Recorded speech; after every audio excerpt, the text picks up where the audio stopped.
Good morning, members of the media, and welcome to today's press conference, the Office of the Leader of the Opposition press conference for today, Thursday, the 9th of November 20. The format of today's press conference will be a prepared statement, which will be read by Mr. Elson Lowe, the advisor to the Leader of the Opposition. And after he is finished, I will make a few comments, and then we will open the floor for questions. Over to Mr. Lowe.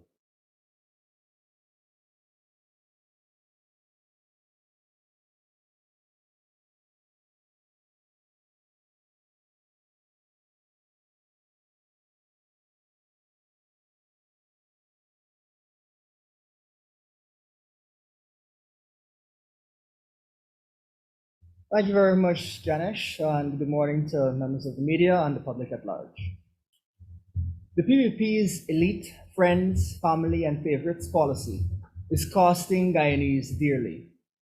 Citizens were alarmed and confused when they heard that an $865 million infrastructure contract was awarded to a recently formed company associated with the individual known as Guyana Critic, quote unquote.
Press conference, the Office of the Leader of the Opposition press conference for today, Thursday, the 9th of November 2023.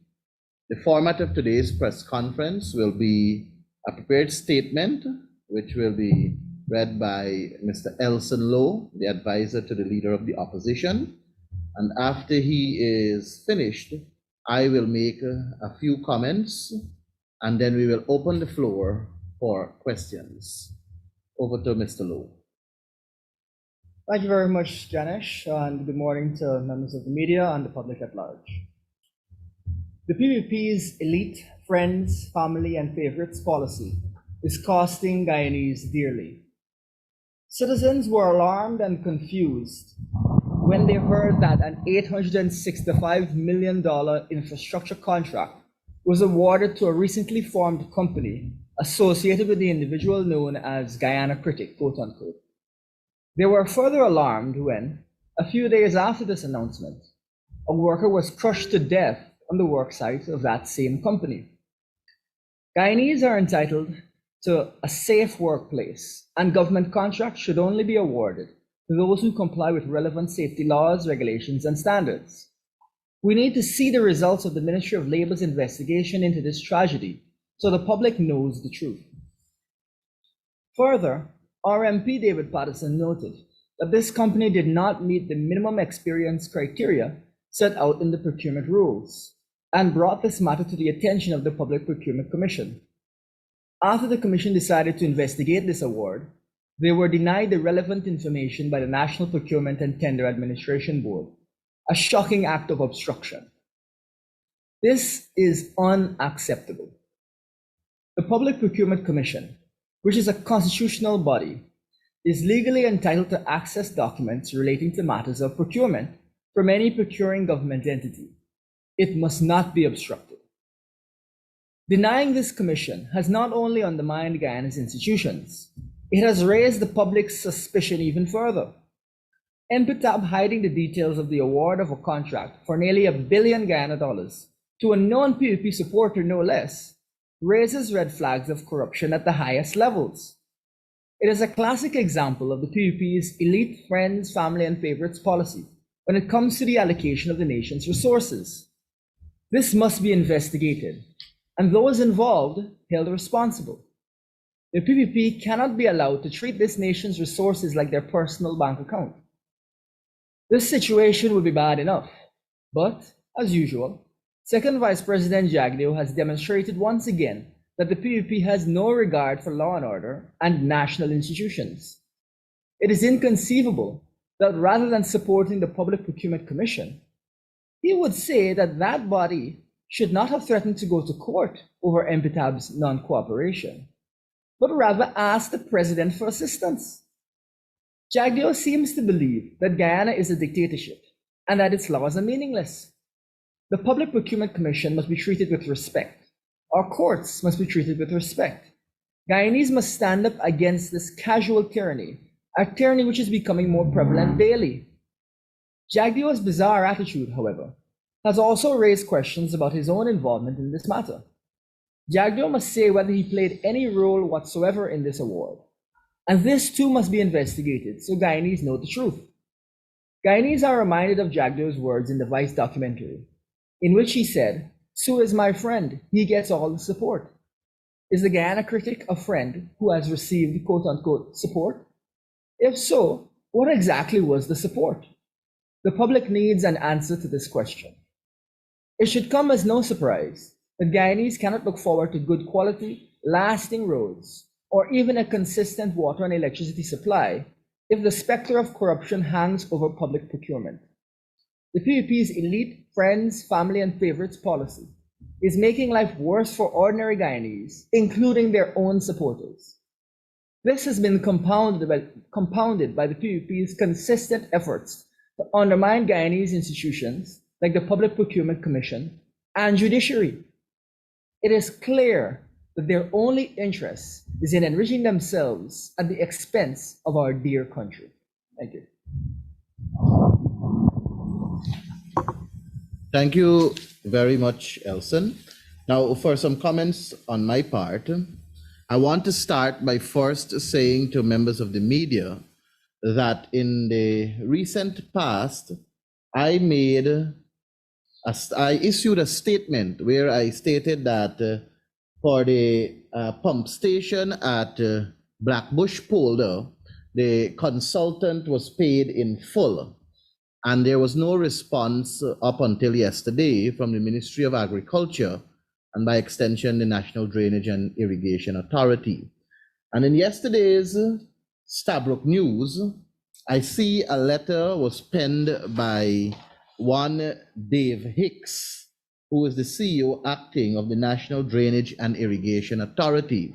So please permit me to first respond to that letter, given that I was the one who said that the consultant was paid in full.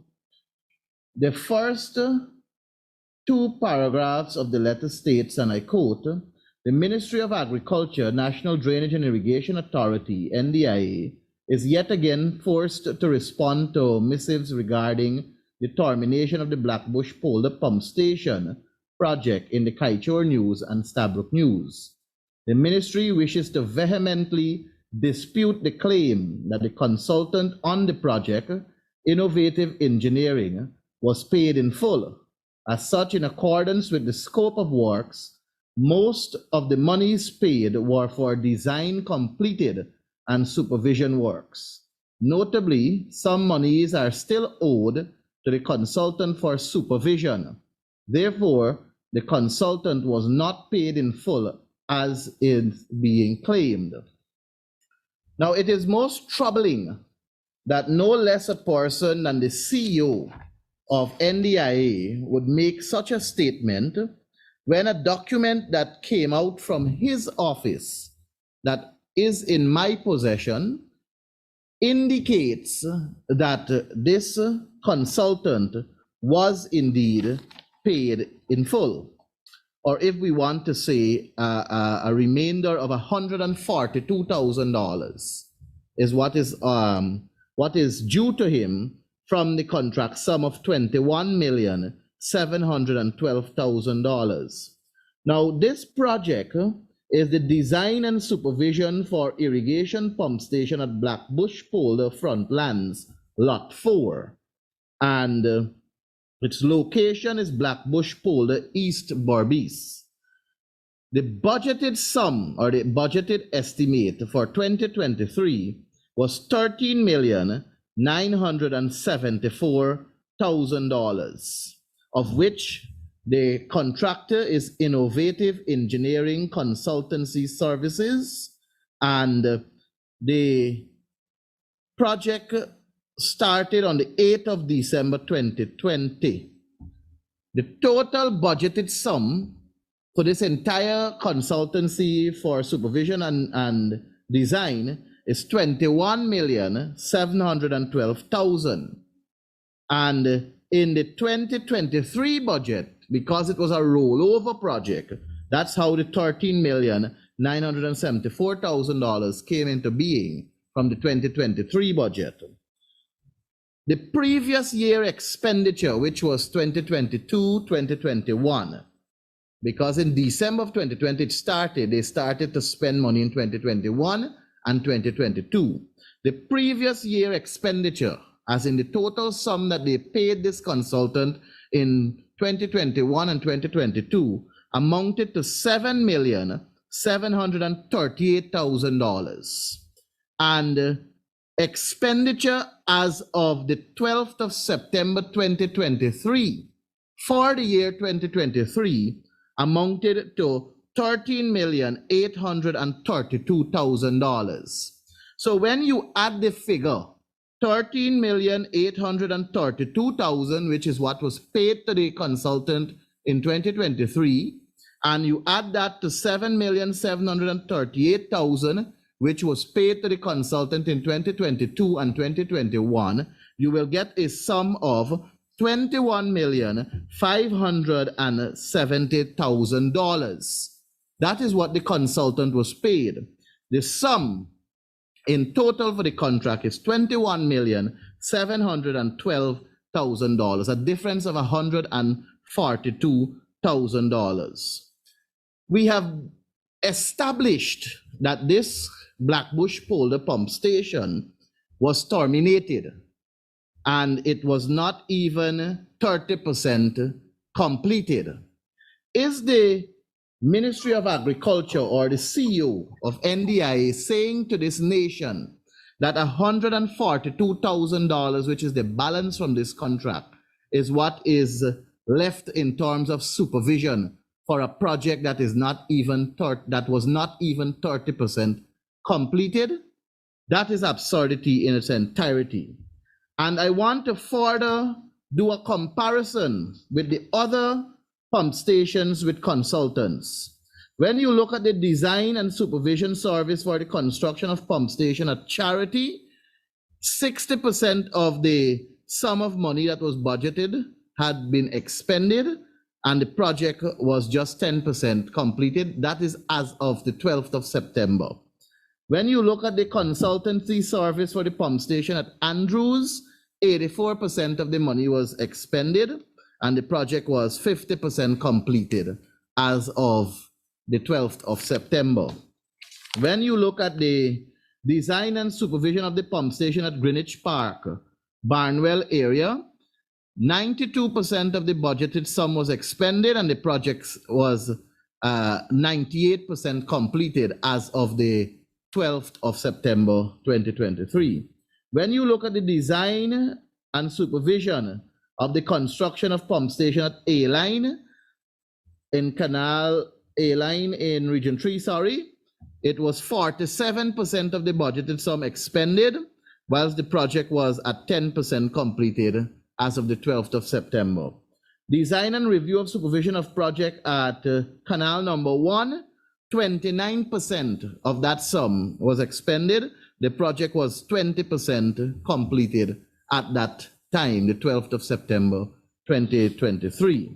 So I have done that comparison to show that this particular consultancy firm or this consultant was paid 99.6% of his contracted sum. A mere $142,000 is what is remaining to pay this consultant for a project he was contracted for the design and supervision of the construction, where the project had been terminated. Something is not right with that, and the ministry ought to bring some degree of clarification to the people of Guyana for that. Further, this same letter that was written by Mr. Hicks went on to say that as it relates to meeting with Honorable Minister of Agriculture, there is an open door policy, and the Honorable Minister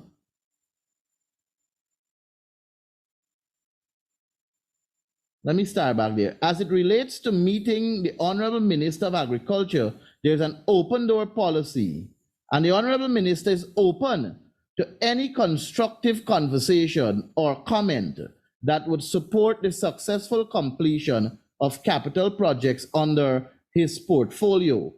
I want to say here and now that I made several attempts to call the minister via the telephone to set up a meeting with him so that we can get to the bottom of what I have concluded as malpractices in the execution of these pump stations. To date, there is no positive response to set a date and time for us to meet.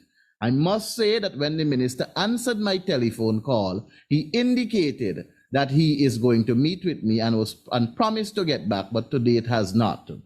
The letter goes on to say, one missive also makes an allegation that these projects are awarded to inexperienced contractors, and there was no strict adherence to standard evaluation criteria. The Ministry of Agriculture wishes to highlight that the award of the contract was done through public tendering and evaluated by the National Procurement and Tender Administration Board. Nobody is questioning that. But what we wish to say is that the Procurement Act of 2003 allows the procuring entity to be a part of that process and for them to make some contribution to ensure that this project is awarded to the most fit and proper person. I quote for you from section 39 of the Procurement Act. Section 39(2) says, the evaluation committee shall, using only the evaluated criteria outlined in the tender documents, evaluate all tenders, determine which tenderer has submitted the lowest evaluated tender, and convey its recommendation to the procuring entity within a reasonable period of time, but not longer than 14 days. The procuring entity shall, if it agrees with the report of the evaluation committee, publicly disclose the name of the tenderer identified by the evaluation committee as the lowest evaluated tenderer. If the procuring entity does not agree with the evaluation committee's determination, the procuring entity shall issue an advisory recommendation to the evaluation committee regarding which bidder should be the lowest evaluated bidder, which recommendation the evaluation committee shall observe. And the Procurement Act goes on to state the process that ought to be followed before the National Procurement and Tender Administration Board give their final stamp saying that this is the awardee of the contract. So the procurement entity is deeply involved. So when you see, for example, the contract that my brother Elson made reference to, that the PUI group of companies got, the procuring entity had to be equally involved as documented in the Procurement Act. So the claim of inexperienced contractors being awarded contracts is of substance. And this letter seems to be null and void and merely an attempt to cover up what one can only conclude as corrupt practices within the National Drainage and Irrigation Authority. I found it alarming, I must say, that the CEO of NDIA would say that as it relates to meeting the Honorable Minister of Agriculture, there is an open door policy, and the Honorable Minister is open to any constructive conversation or comments that would support the successful completion of the capital projects under his portfolio. I didn't know the CEO of NDIA is acting also as the personal assistant to the Minister of Agriculture, but I'm glad that that was clarified. So perhaps he would be able to say also when the minister is available to meet with persons to clarify all of these discrepancies that seems to be happening at the level of NDIA and by extension the Ministry of Agriculture. I now move to these tender boards in the respective regions. There is an abuse of the tendering processes in these respective regions. I must say to you that these regions are now executing a larger budget than what they had a couple of years back. And what we see happening in most of the regions is public advertisement early in the year, and you don't see back any other public advertisement, which is quite alarming. But what they do is they resort to the three-quote system, or not three-quote, the request for quotation process. Now, in the tendering process, the methods of procurement of goods, construction and services and their conditions for use are, there are different processes. One is open tendering, which is mandatory. It says on article, or should say part 25 of the Procurement Act, public tendering is mandatory. For such tendering, an invitation to tender or to pre-qualify as applicable is mandatory. So public tendering is expected wherever there is no urgency and wherever there is the need for greater transparency and accountability. Then you have restrictive tendering. Restrictive tendering, the procuring entity may engage in procurement by means of restrictive tendering in accordance with the sections when the goods, construction of service or services by reason of their highly complex or specialized nature are available only from a limited number of supplier or contractors, in which case all such suppliers or contractors shall be invited to submit tenders. If the estimated cost of the contract is below the threshold set forth in the regulations. When the restrictive tendering procedure is used, only suppliers or contractors invited by the procuring entity due to their qualifications can submit tenders. All other steps are required and requirements applicable to open tendering as set forth in Part 5 of this Act shall be complied with. The third one is request for quotation. And this is the one that is being abused in the regional tender boards. The procuring entity may engage in procurement by means of a request for quotations, provided that the estimated value of the procurement contract does not exceed such amounts as may be prescribed by regulations. Before awarding a contract under this section, the procuring entity shall obtain and compare quotations from as many qualified suppliers or contractors as feasible, but not fewer than 3.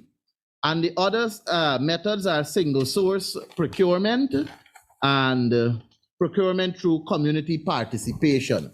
My focus here is on the request for quotations. What I have found through my own investigation is that all the regions, they have been utilizing this request for quotation, and they have been isolating the number of quotations to just 3, when the Act says it should be obtained and compared from as many qualified suppliers or contractors as feasible, but not fewer than 3.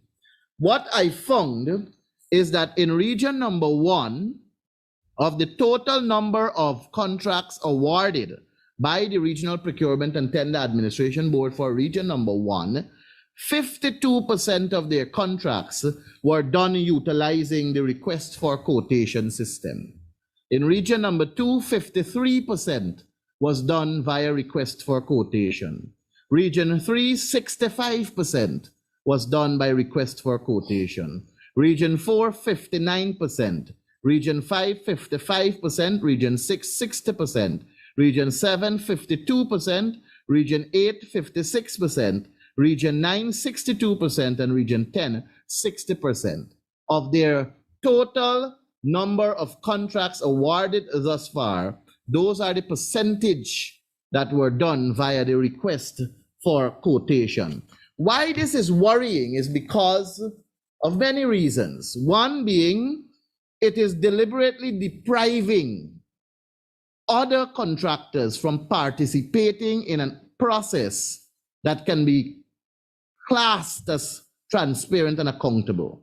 But if you're going to have a request for quotation where all these regions are only using 3 quotations from whichever 3 contractors they choose to engage with, then you are depriving others of participating. The second thing it does is that it does not allow the procuring entity to basically get the best suited price for the valuable work that they're looking to accomplish. And 3, this system is a system that tolerates corruption. It tolerates collusion. It tolerates bad behavior on the part of the procuring entity and the contractors. Because what this system does is that it creates that avenue of allowing the procuring entity to be in conversation with the selected contractors, and basically contract fixing can happen there, and it costs the taxpayers greater than expected. Now let me qualify that position with this that I have here. The Ministry of Legal Affairs is the procuring entity for the construction of the Essequibo sub-office, the registry. And when that contract was awarded, it was awarded to JICAM Construction and Supplies, Inc. And in the design of that contract, there was no consideration for the construction of a drain, for the casting of the compound, the construction of a fence, concrete culvert, and concrete revetment, which is very, what should I say? It is very I don't know if unfortunate is the right word, but how can you have a contract where you are going to construct a building to house the sub-registry of Region 2, and you have not considered the fencing of the compound, You have not considered the casting of the compound, cement casting. You have not considered the construction of fence and the construction of a culvert and construction revetment, concrete revetment.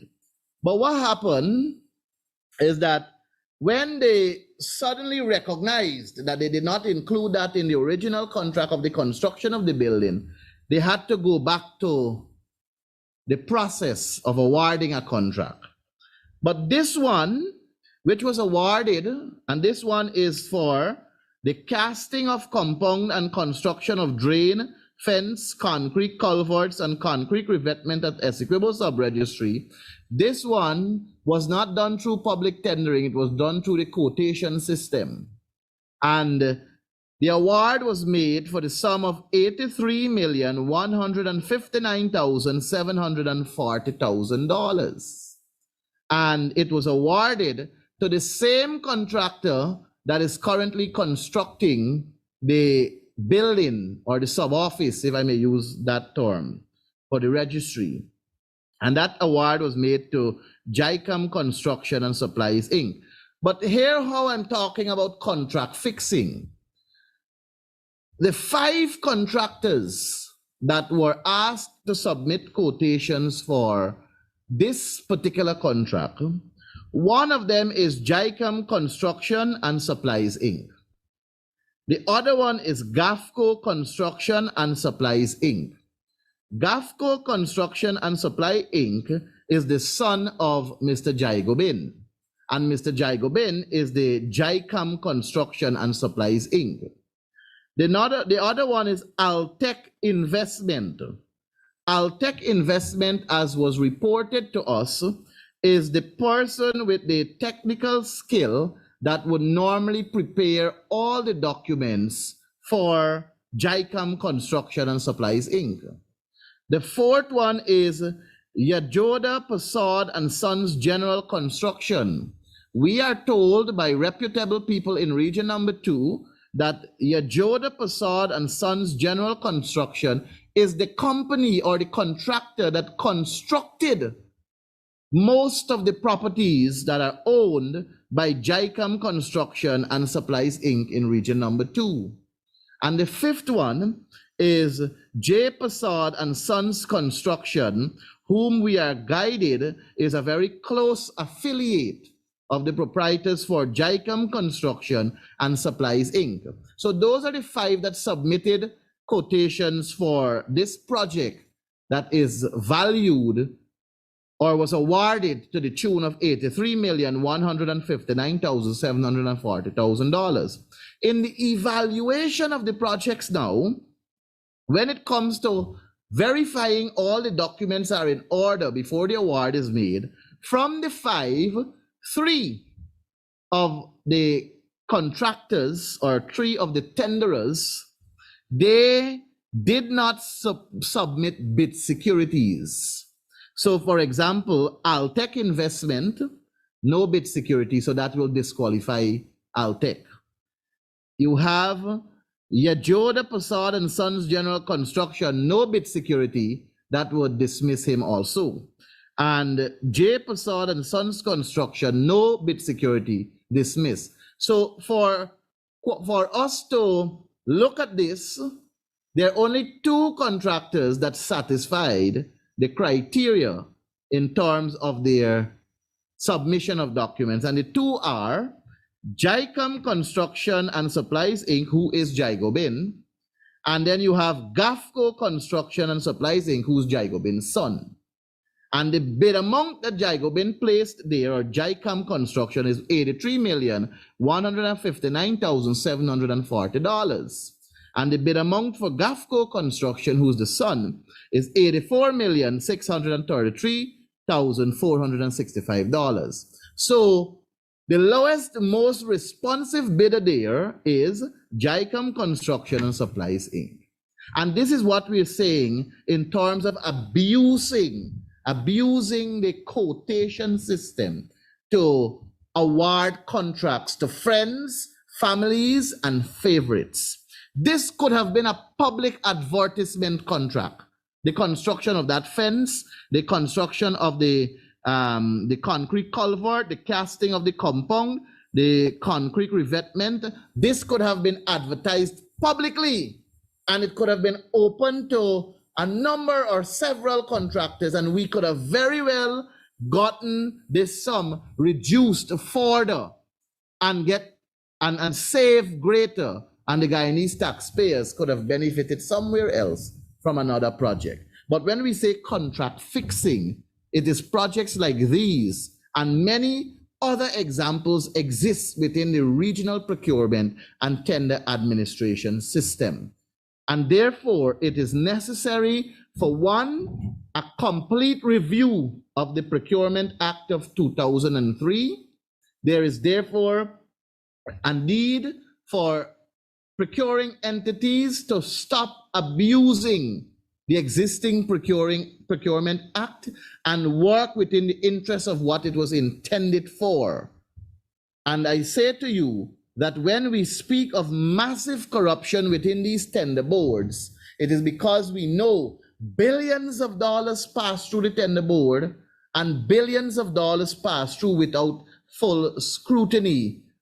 And that is because the tender boards did not even go through the right process of appointing members so that the opposition can have good representation on these boards. I have said umpteen times, there is no representation in Region 1 for us on the tender board, Region 2, Region 3, Region 4, there is one person that ARIO chose to put on the tender board from the coalition side. He wasn't elected by the council. Region 5, none. Region 6, none. Region 7, 8, 9, and 10. So how do we correct this? We correct it by ensuring that there are representation on these boards at the level of the opposition to scrutinize the work of the chairpersons and members of the tender board, and for them to have a greater insight so that we can guarantee to our people accountability and transparency.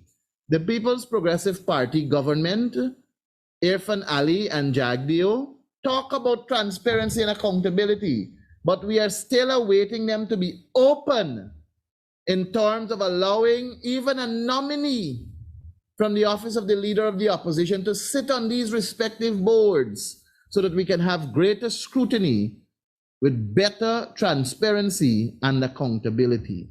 With that, I close and will open the floor for... I just want to make a couple quick remarks. All right, Brother Elson will make some remarks and then we will open for questions. Thank you very much, Ganesh. A lot of important information there to help viewers to understand and the media to understand exactly the dynamics we're seeing in the procurement system. We actually also saw just before our press conference, the president make some remarks regarding teacher salary adjustments and regarding cost of living relief that is long overdue. To start on the question of teacher salaries, it seems that the PPP is totally delusional and has provided salary increases that are frankly disgraceful in nature. Folks, the PPP again has provided minimal salary increases to teachers who have long been waiting for salary increases. We're waiting since last year for salary increases. So these are minimal numbers given that you're looking at 2 years. But more than that, we want to help Guyanese to get some perspective as to why this is totally unacceptable. Folks, from 2018, 2019 to now, we've seen an 80% increase in the education budget. The Ministry of Education's budget. You would expect the teachers' salary increases would increase in concert with the increase in spending in education in the country more broadly. During that time, we've also seen the national budget triple, virtually triple. We've seen the economy more than triple within that time period. And at purchasing power parity, we see currently Guyana sitting ahead of the United Kingdom in terms of our income per capita. Now, we have said previously that we need to see at least a 50% salary increase for teachers and for public servants more broadly.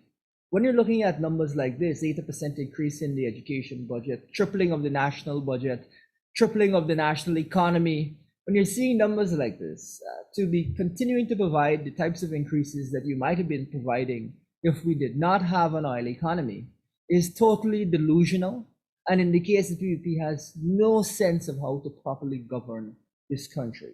To give you a more concrete understanding of this, one number that was mentioned is that a teacher receiving around $240,000 would now be getting around $260,000. Folks, as you can immediately tell, under the coalition with our call for 50% increases, a call that we've been saying for more than a year now, you would be looking at a move from $240,000 to $360,000. So in essence, the PPP is robbing teachers of $100,000 a month on their salary. That is what is going on. And that's teachers on the higher end of the scale. Teachers on the lower end of the scale are even more desperately in need of increases as the cost of living crisis continues to bite. Again, we reiterate, the PPP is totally delusional. How can you increase the education budget by 80%, triple the national budget, have an economy that has more than tripled, and still offer people measly increases at $20,000 here and there? That is beyond belief. In addition, folks, let us now talk about the cost of living adjustments that were announced by the president. Again, these are minimal adjustments, $25,000 here, $35,000 there, minimal numbers. Even today, Guyana is producing, over the course of this year, in excess of double what Trinidad was producing during its oil boom, the highest points in Trinidad's oil boom. These numbers again ignore the fact that due to the war in Ukraine, Guyana received during that time period, that entire year, an unexpected $60 billion of revenue, which translates to $300,000 per household, which we have previously said the government needs to find an equitable way to distribute. Now, folks, over the course of 2 years, that is $150,000 per household, not the $25,000 that we're talking about, that the president is talking about here today. And so again, Guyanese have been shortchanged at minimum by $125,000. Folks, this is not acceptable. And even worse, it is similarly striking that the government is only at the end of the year announced this cost of living relief, when they had an entire year, when people have been suffering for the entire year with these elevated prices. It indicates that they have no ideas about how to spend these funds, that over the course of an entire year, they weren't able to come up with anything, and that they finally just decided to give away a few fricks. That $5 billion amount was never enough. We have maintained that it is not even 1% of the national budget. And more broadly, we have indicated that because of the high oil price that was due to the war in Ukraine over the course of the entire year that war had begun, the country made an unexpected windfall. We again reiterate that $300,000 per household needs to be equitably distributed, and that anything that falls short of that is frankly disgusting, but also delusional. Thank you. Thank you very much. Thank you very much, Elson. So we will open the floor for questions, and of course the usual method by show of hands so that you can be acknowledged.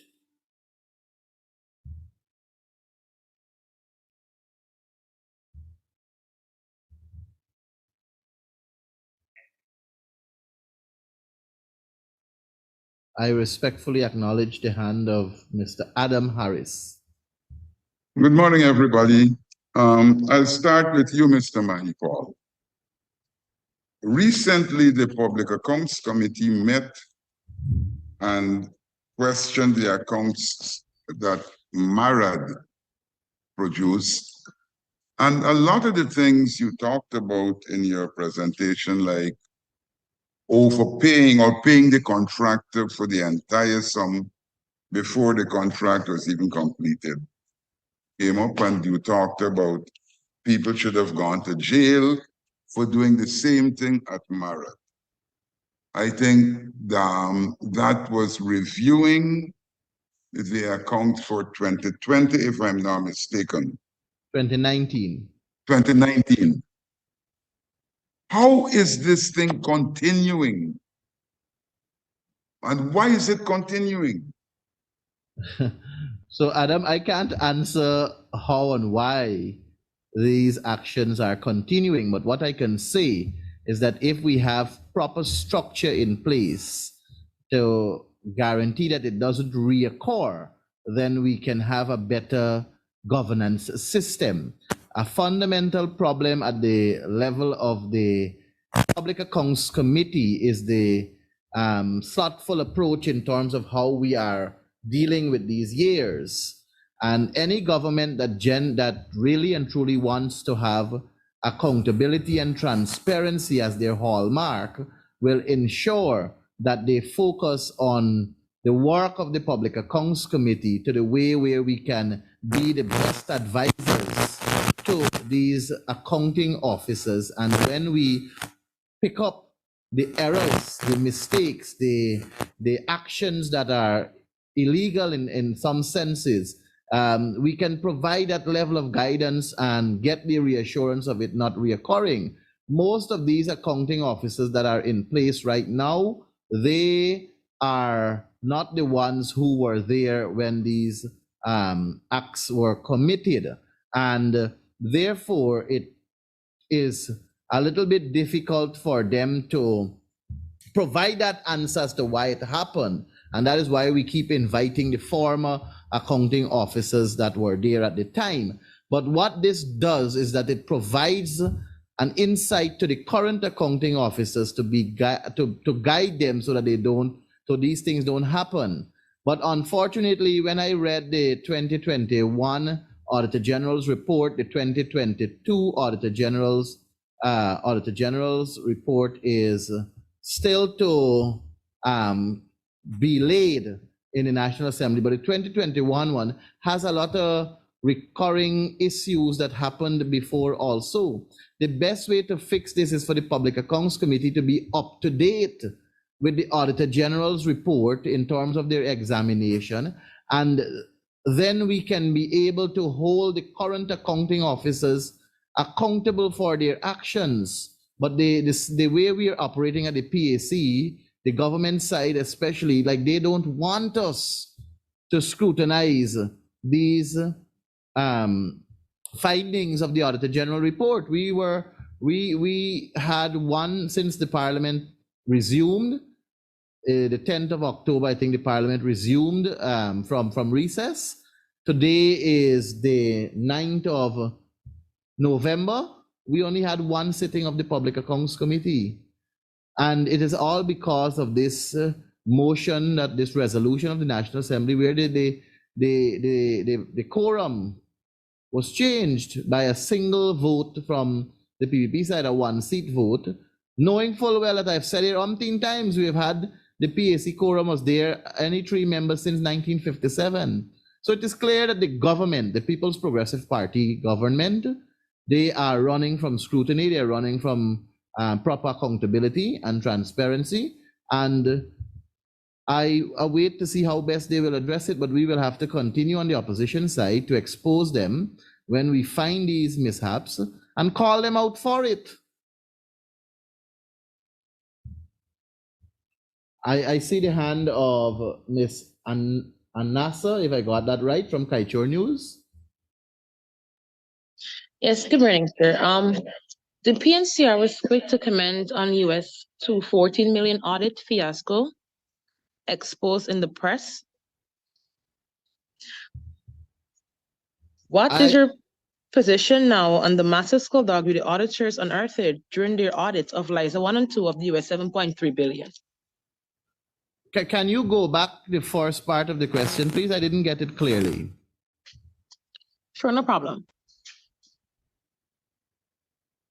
The PNCR was quick to comment on US $214 million audit fiasco exposed in the press. What is your party's position now on the massive skullduggery the auditors unearthed during their audit of LISA 1 and 2 of US $7.3 billion? Okay, thank you very much for your question. Some of the listeners will recall that we spoke about this audit, and the government's seemed an attitude where the government didn't even seem to want to audit these oil companies, and together with civil society and the newspapers were able to force the government to carry out these audits.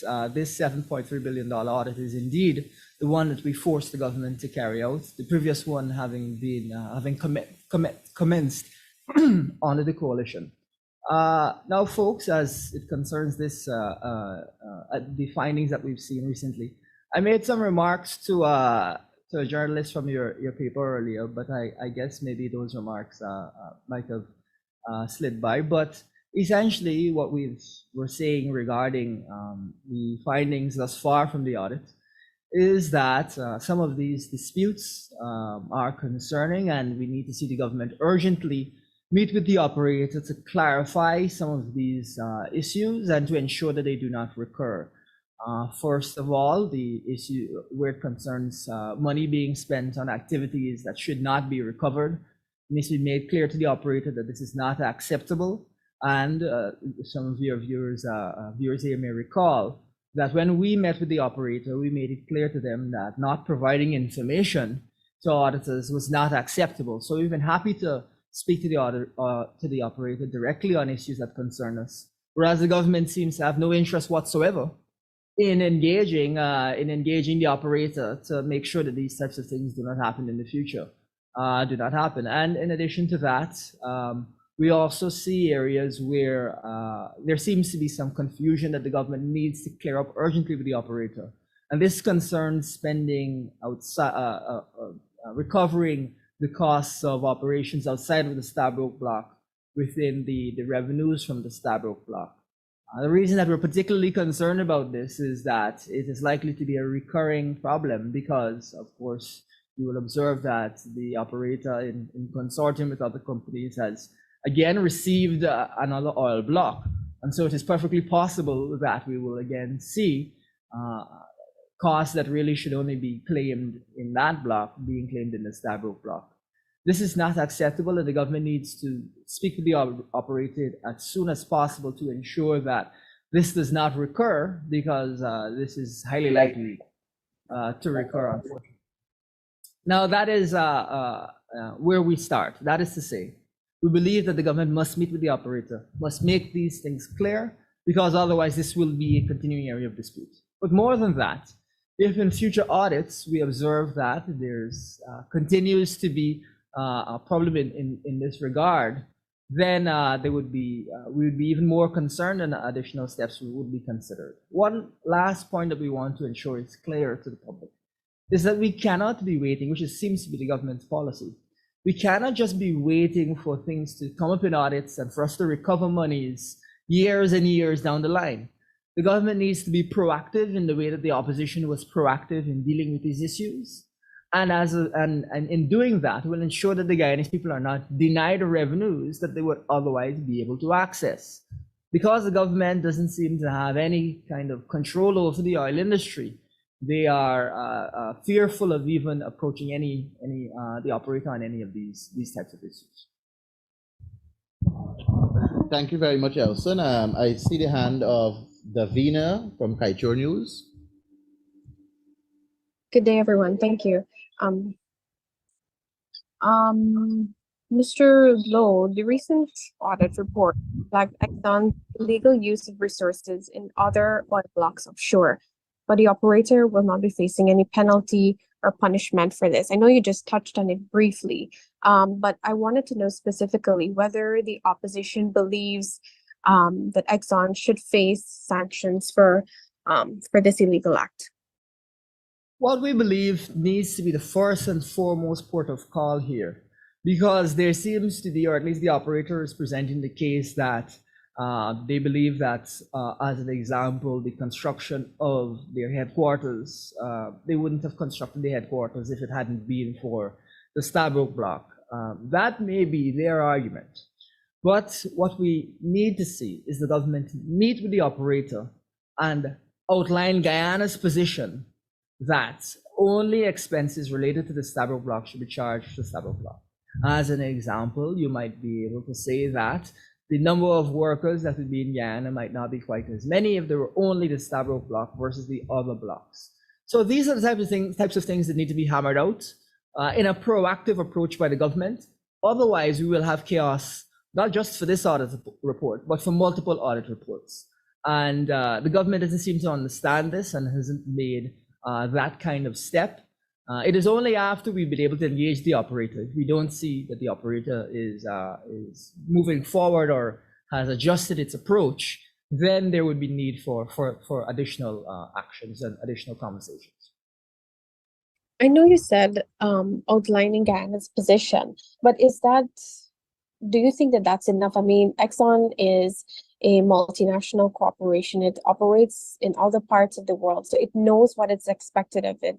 But yet still, we saw these brazen acts by the company using our resources to fund stuff like puppet shows and so on. So what I wanted clearly from the opposition is whether you don't think, or whether the opposition doesn't support any type of sanctions. Don't you think Guyana should take any action, any sort of action against the operator? What we want to make sure is clear here is that we need to differentiate between costs that are wholly inappropriate, as an example of puppet show, and make clear to the operator we don't expect to see that happening again, and where there's dispute over whether or not costs are legitimate. Now, there are costs that there is no dispute as to whether or not they're legitimate. I guess the yoga sessions and the puppet shows and whatnot, there's no dispute as to whether or not those are legitimate costs, or at least I don't think there will be any kind of dispute on that front.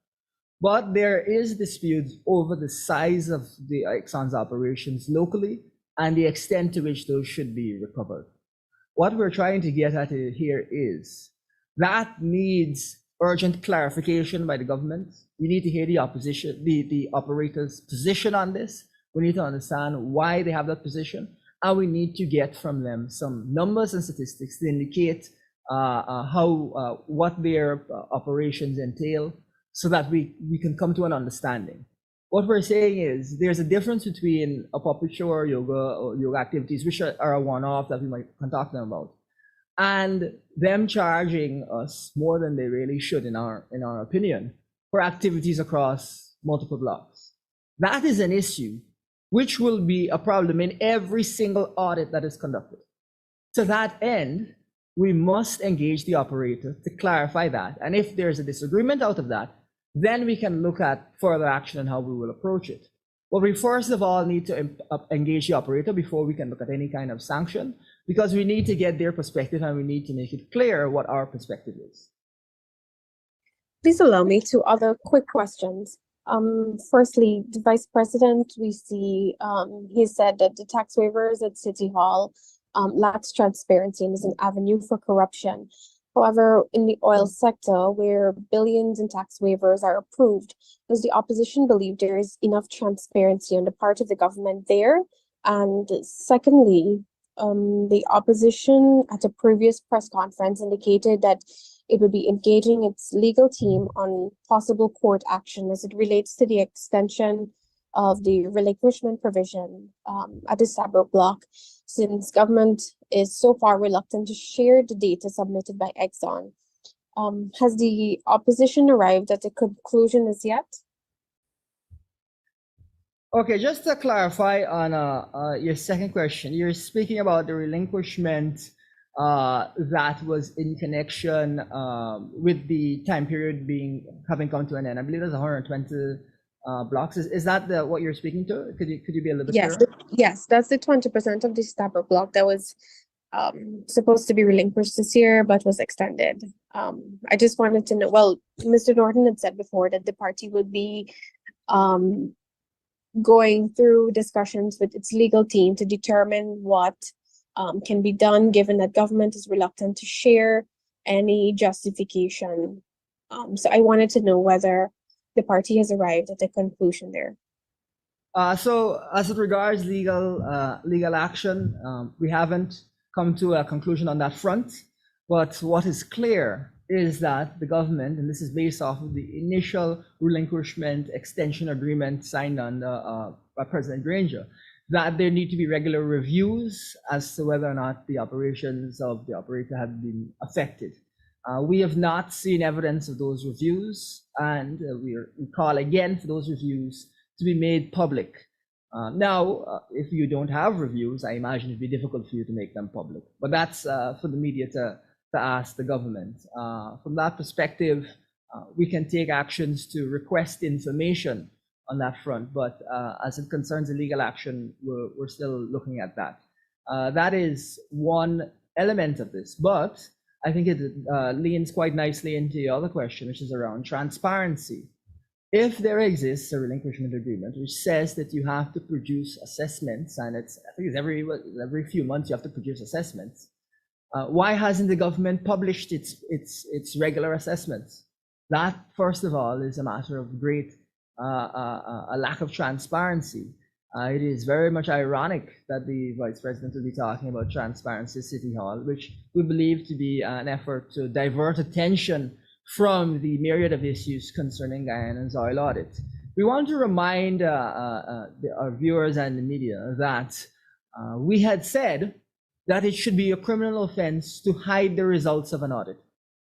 Folks, if it were not for the leaking of that $240 million audit, would we have seen that audit? This is, again, an instance of a lack of transparency. And now that the $214 million audit has been released, look at the continuing questions that have come from it. Questions around what exactly, or whether senior members of the government were involved in reducing this amount down to $3 million. Questions around the involvement of ministry staff. And to our mind, the fact that the government's so-called investigation into this matter has yielded merely a 2-week sanction of the individual that they say was at the heart of this, losing 2 weeks of pay, again indicates the government has no real interest in transparency. If they're interested in transparency, we would have seen a proper independent investigation that would have gone to the heart of this issue. It is even a former PUP president who has said that he'd be surprised if no one lost the job over this particular issue. 2 weeks pay is, to us, quite surprising. But of course, we believe that more senior people are really involved regarding this reduction. And so from that perspective, that gives us a sense that there's a total lack of transparency in the oil industry, especially around some of the large dollar figure issues. And it really is a lack of transparency we called out last year. Okay, I'm sorry, but I didn't hear a clear answer regarding transparency on the tax waivers to the oil companies.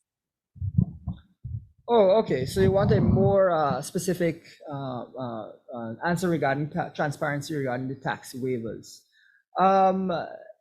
It sounds like you have a more specific area that you want to touch on, because what we're saying is that the PUP's general approach has been that they're not interested in sharing information, and that has yielded scandals over the course of time. So that is our expectation whenever it is that they're not providing information.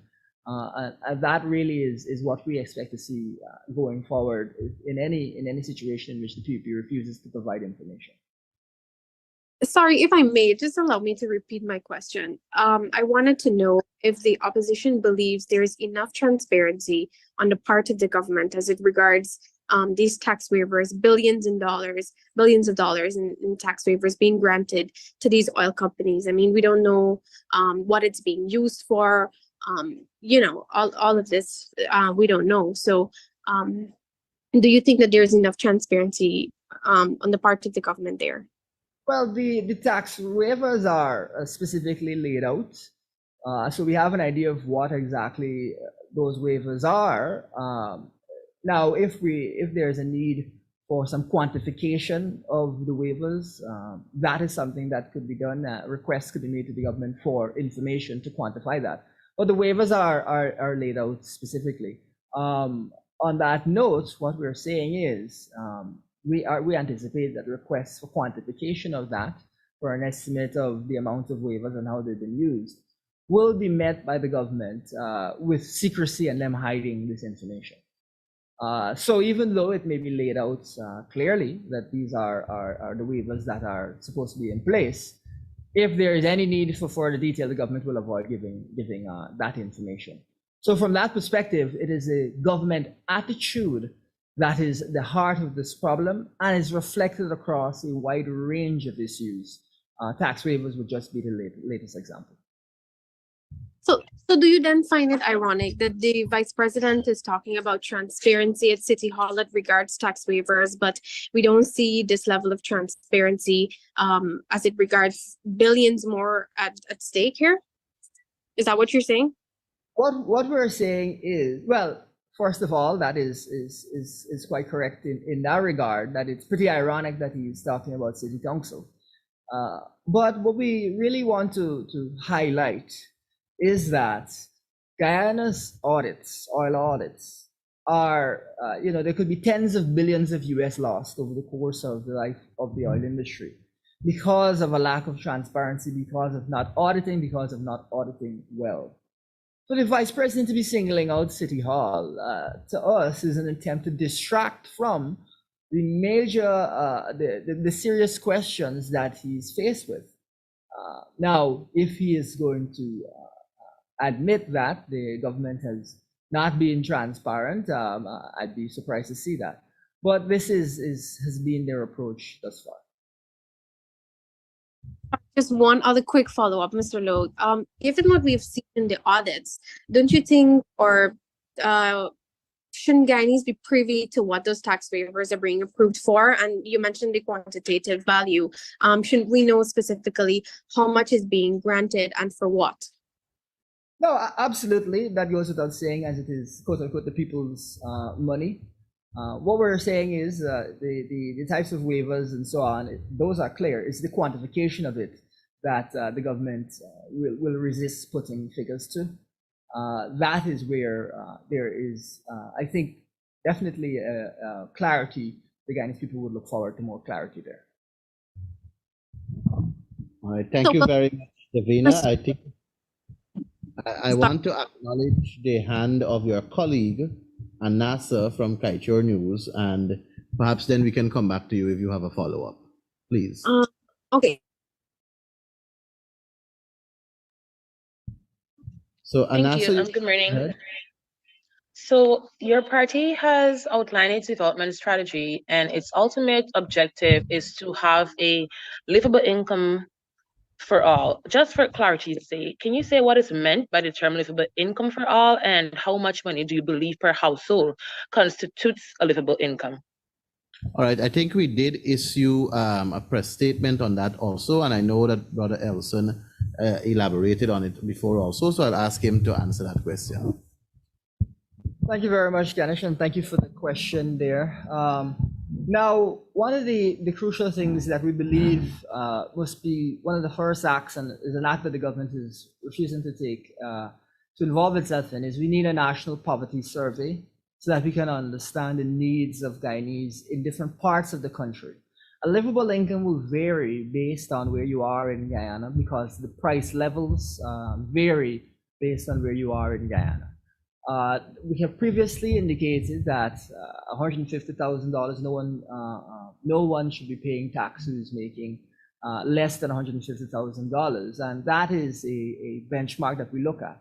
But what we want to stress here, this is really what is vital, is that Guyana is on a trajectory and has already grown to an extent, even in terms of revenues, that is an initial number.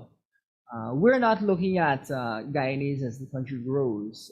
The average Guyanese making $150,000. What we're saying is that for right now, we need to ensure that those who are making $150,000 or less are not paying taxes, and that benefits accrue to those who are not making $150,000 to help to bring them up to that level. But a livable income is not going to be a minimal number, but rather a number that is reviewed regularly and that as the country grows is increased regularly. We must note that Guyana will receive billions and billions of US dollars of revenue as time goes on. And so we will continue to review the livable income that we're looking at and continue to expand it as appropriate, bearing in mind also that different household sizes may require different levels of support. And so it is a number that will have to be dynamically adjusted as we look at each individual and each household. All right, thank you very much. I see the hand of Mr. Adam Harris. Sir, I'm interested in this contract that the critic got. Has there been an investigation of the progress of work so far? And you were talking about a lot of these contracts that's charity 12%, and some of the others that have not been complete. What action rests with the opposition to ensure that penalties are applied where necessary? Well, I can tell you the contract for the pump station at Bellevue, which was awarded to Tupui Group, that contract, that work has not commenced as yet. Perhaps if there's any degree of work going on, it's not on site as yet. Whether it's mobilization or so, I can't answer to that. But on site, there is no work there as yet at Bellevue. I can say to you that David Patterson, my colleague, wrote the Public Procurement Commission requesting an investigation on the award to determine whether it was done properly and whether the criteria was satisfied. And I know that I also wrote concerning the other awards, requesting an investigation on the operation of NPTAB in general also. I will also be writing pertaining to the regional tender boards that I pointed out earlier today in the press conference. And what I can tell you is that we are awaiting the Public Procurement Commission. We know that there was a statement out in the public domain where the Public Procurement Commission is saying that NPTAB is refusing to hand over documents. We also know that Second Vice President Jagdeo said that if they have an issue, they could have called the president, which Elson dealt with in detail earlier. But the Public Procurement Commission is a constitutional agency with a constitutional mandate. And we will await them, and based on how they react to our requests and how they treat the complaints, that will determine how we move forward afterwards.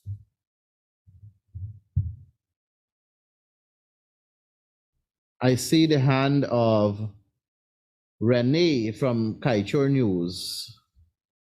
Kaichor News is dominating today. Go ahead, Renee. Good morning. Morning. Exxon refused to hand over the raw production data to auditors and instructed them to review sales report instead. What does the opposition have to say about this move by Exxon? All right, I'll ask Elson to comment on that. All right, thank you very much for the question, Renee. Now, as we previously indicated, when we observe something regarding the transfer of information that was not acceptable to us, we immediately raised it with the operator.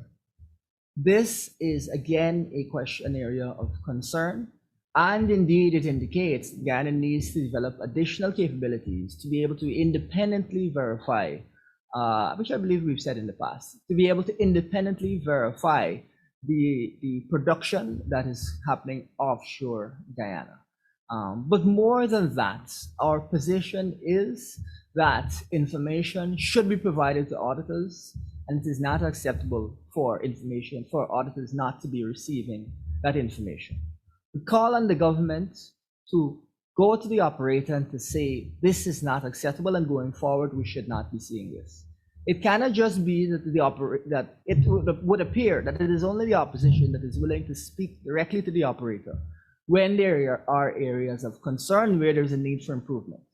The government must stop hiding its head in the sand, but must deal directly with these types of issues and the other issues outlined earlier in the course of this press conference. So that has been our position. Those are the actions that we've taken, and those are the actions that we want to see the government take going forward. But more generally, this again highlights the need for us to have independent monitoring capabilities across our oil industry. Thank you very much, Elson, and I don't see any other hands up. which is a clear indication that we have satisfied the questions by way of answering. And I've noticed also that not many questions came with reference to the tender board issues that I have brought out, where billions of dollars continue to be processed for expenditure. So I trust it was very clear, and I would like to anticipate that it will be well covered. The last question we will take is coming from Davina. I see her hands just went up. I did say I'll come back to her, but I didn't see the hand up. So I'll take the last question from her, after which we will bring the presser to a close. Over to you, Davina.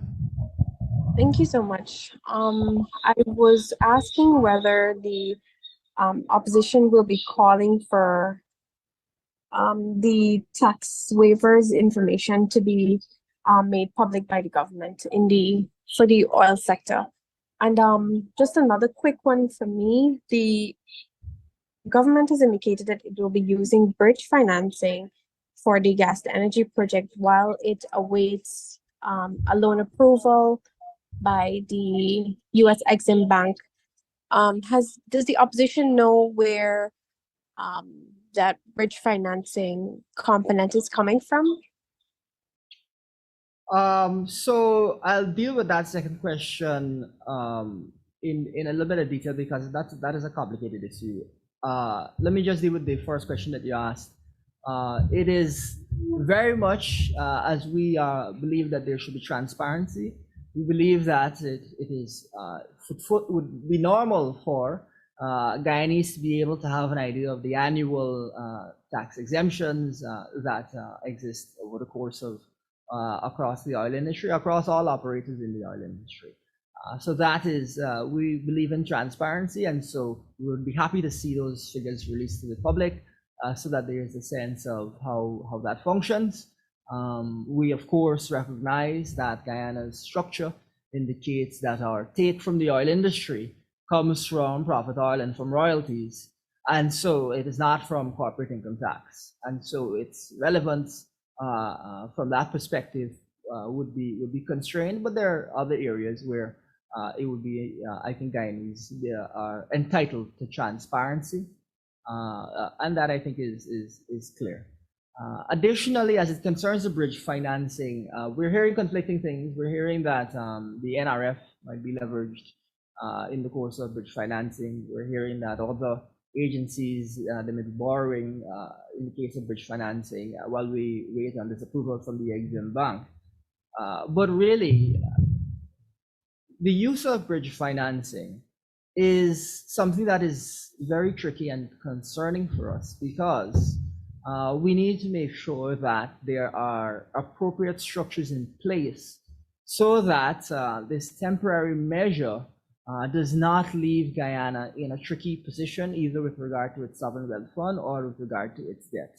Of course, if an agency says that it's going to approve a project and then subsequently does not, that will leave you as the person who took on the bridge financing in a difficult position, perhaps paying a higher interest rate than you had anticipated, therefore causing the project to cost more than you previously indicated.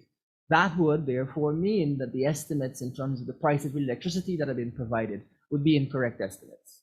Additionally, if the sovereign wealth fund, if the NRF is going to be used to fund these projects, that also raises a different question, where we have said that, or it is our belief that we need to ensure that we have a robust NRF to be able to deal with any oil price shocks. Now, if, as an example, 500 million US, I believe that's the number that's being put out there, is going to be put towards this project out of the NRF, that puts us in a vulnerable position if there is a sudden collapse in the price of oil. And of course, oil is a commodity in which you do often see collapses in the price of oil. And so that would put the economy more broadly and government budgets more broadly at risk. And so the government needs to be very thoughtful in the way that it approaches this. And as a result, we'll be looking forward to seeing structured agreements and a thoughtful approach, because otherwise they will expose the country to risks that we do not want to see the country face. All right, so thank you very much, Elson. Thank you very much, members of the media. for joining us for the last 1 hour and 18 minutes. I trust that you have a good rest of the day, and thank you very much for the coverage.